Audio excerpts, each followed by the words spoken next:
صديقي روبن نيفيز، صديقي لاني احب لعبك واحب شخصيتك في الملعب، ولانك تلعب لنادي غالي علينا اللي هو الهلال. روبن نيفيز،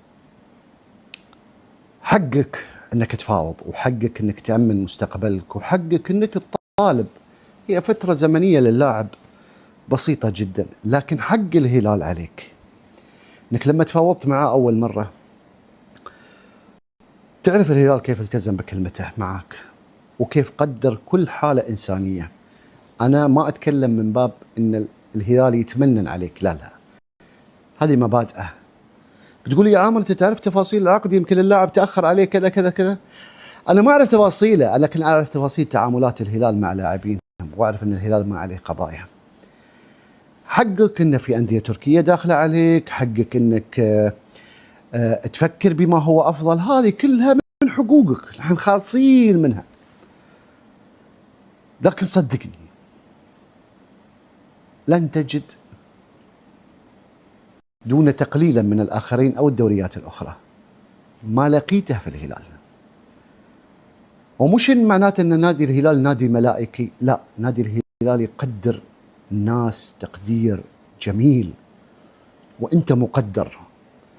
والتعاطف الكبير من مدرج الهلال وإعلام الهلال مع وفاة زميلك جوتا، وأنت كنت رجل وما زلت، لكنك معشوق عند الهلاليين. لا تترك، نصيحتي لك، لا تترك من يحبك.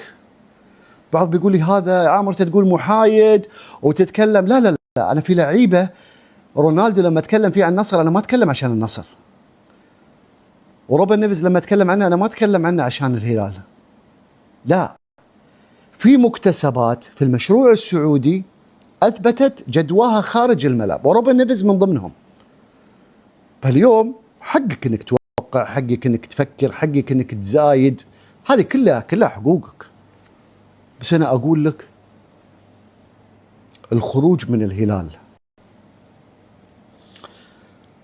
ترى فيه خسائر كبيرة. البيئة اللي انت محصلها، الالتزام القانوني اللي انت محصله، طريقة التعامل اللي انت محصلها، انا ما اقول لك ما بتحصلها في مكان ثاني، بس انت ضامنها هني في الهلال. فنصيحتي لك صديقي يا ابو عيون زرق، اللي عيونك زي عيوني،